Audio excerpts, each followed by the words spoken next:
Hello friends, எல்லாருக்கும் வணக்கம் and welcome back to our channel. Stay tune with Ray. இன்றைக்கி நம்ம சேனலில் ரொம்ப சூப்பரான 2 இன்க்ரீடியன்ஸ் வச்சு ஈவினிங் ஸ்நாக் எப்படி செய்யறதுன்னு பார்க்கலாம். வீடியோக்குள்ளே போகிறதுக்கு முன்னாடி நீங்கள் நம்ம சேனல் சப்ஸ்கிரைப் பண்ணனா ப்ளீஸ் சப்ஸ்கிரைப் பண்ணிடுங்க. இந்த ரெசிபிக்கு நான் இன்றைக்கி 2 மீடியம் சைஸ் அளவுக்கு உருளைக்கிழங்கு எடுத்து குக்கரில் வச்சு ஒரு 3 விசில் அளவுக்கு விட்டு வேக வச்சு எடுத்திருக்கேன்.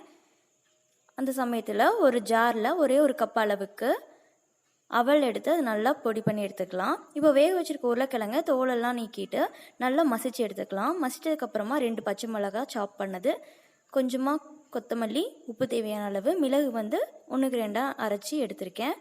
அது கூடவே நம்ம அவல் நல்லா அரைச்சி எடுத்துருக்கோம் பார்த்தீங்களா, அந்த பவுடரை கொஞ்சம் கொஞ்சமாக சேர்த்து நல்லா ஒரு மாவு பதத்துக்கு எடுத்துக்கலாம். இந்த தண்ணி எதுவுமே சேர்த்து பிசையணும்னு அவசியம் இல்லை. உருளைக்கிழங்குல இருக்கிற அந்த ஈரப்பதமே கரெக்டாக இருக்கும். இந்த மாதிரி கொஞ்சம் கொஞ்சமாக எடுத்து இந்த ஷேப்பில் உருட்டி எடுத்துக்கிறேன். உங்களுக்கு எந்த ஷேப் வேணுமோ அதில் எடுத்துக்கலாம்.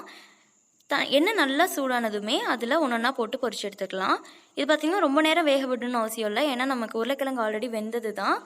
அவல் மட்டும் நல்லா பொரிஞ்சு இந்த கோல்டன் கலர் லைட்டாக வந்ததுக்கப்புறம் எடுத்துக்கலாம். பாருங்கள் எவ்வளோ கிறிஸ்பியாக இருக்குன்னு. நீங்களும் கண்டிப்பாக இதை உங்கள் வீட்டில் ட்ரை பண்ணி பாருங்கள். உங்கள் வீட்டு குட்டீஸ் அடிக்கடி இந்த மாதிரி கேட்பாங்க. அவ்வளோ டேஸ்ட்டாக இருக்கும், ரொம்ப ஹெல்த்தியும் கூட. கண்டிப்பாக இந்த ரெசிபி உங்கள் வீட்டில் செஞ்சு பார்த்துட்டு எப்படி வந்துச்சுன்னு கமெண்ட்டில் சொல்லுங்கள். அண்ட் மறக்காமல் நம்ம சேனலை சப்ஸ்கிரைப் பண்ணிவிடுங்க. தேங்க்ஸ் ஃபார் வாட்சிங்.